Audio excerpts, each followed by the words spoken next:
Do this before any brief meeting and your strategy will never be ignored. A problem that strategists are often faced with is that their briefs are kind of just looked at or thrown away by the creative team. You know, you brought into the meeting room a document that really understands the consumers. It properly translates the business perspective into the problems and goals of the consumer. So why are they ignoring you?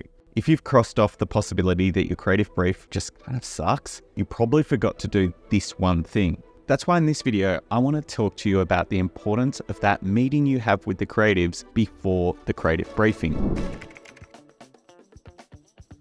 Hi, I'm Julian Cole, the founder of the Strategy Finishing School, where we help strategists from all over the world conquer their imposter syndrome and gain strategy confidence by giving them concrete tools, video lessons, and frameworks to guide them in their career and continuously improve their strategy skills.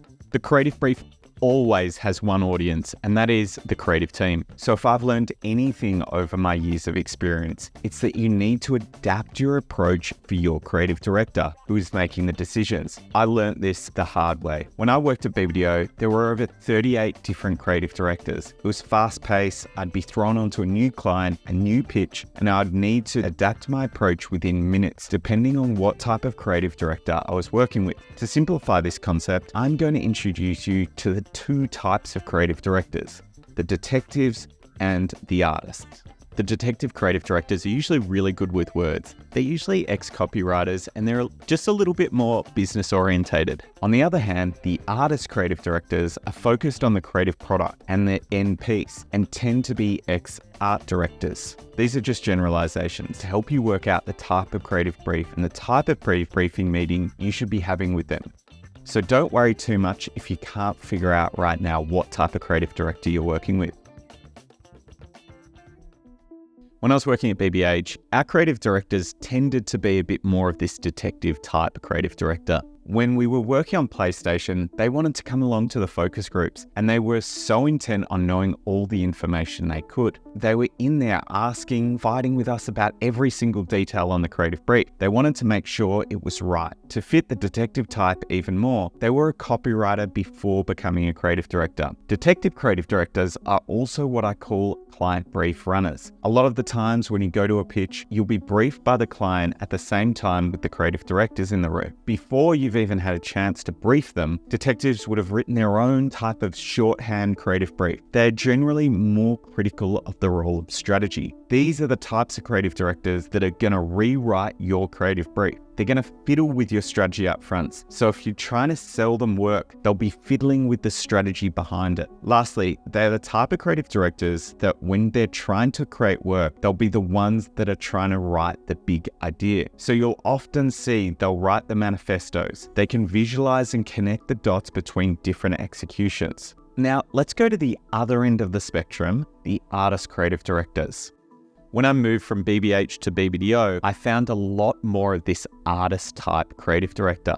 We were working on Grey Goose, and one of the creative directors that I was working with had thought of the commercial director that they wanted to work with before I had even written the creative brief. They've got a very clear articulation and an idea of what it looks like in their head, and was definitely different to the detective creative director that I had, who was jumping into focus groups, wanting to have all the strategy research and all the strategy documents. This person was way more interested in the final output.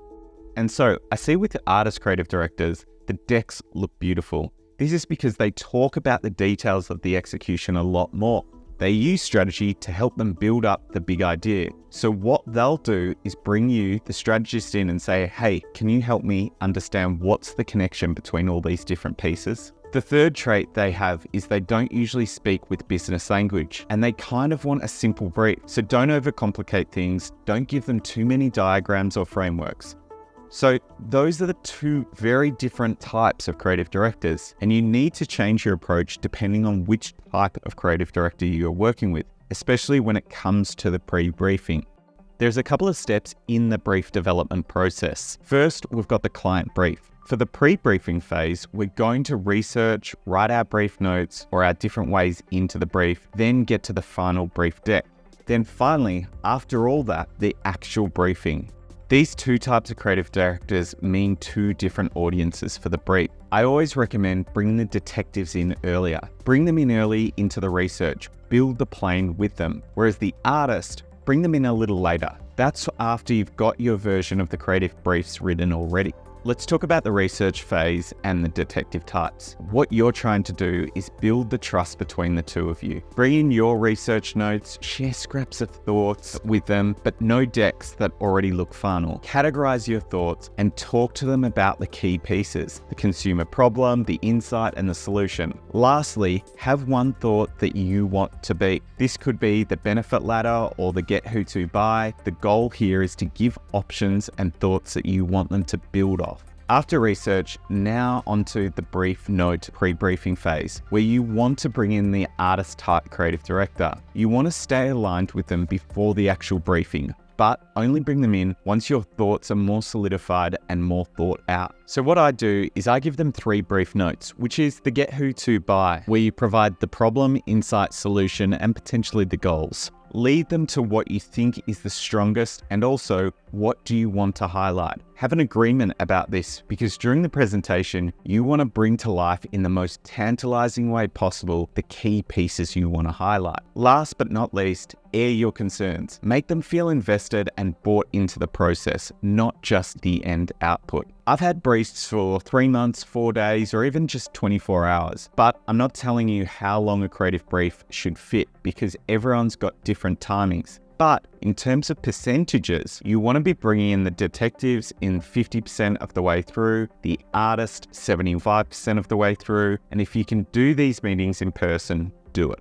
Build a relationship with your creative director and nurture it all the way through. I'm sure everyone's had one of these at least once in their career. The creative director goes off, rewrites their own brief, then just comes back with work that's completely off brief.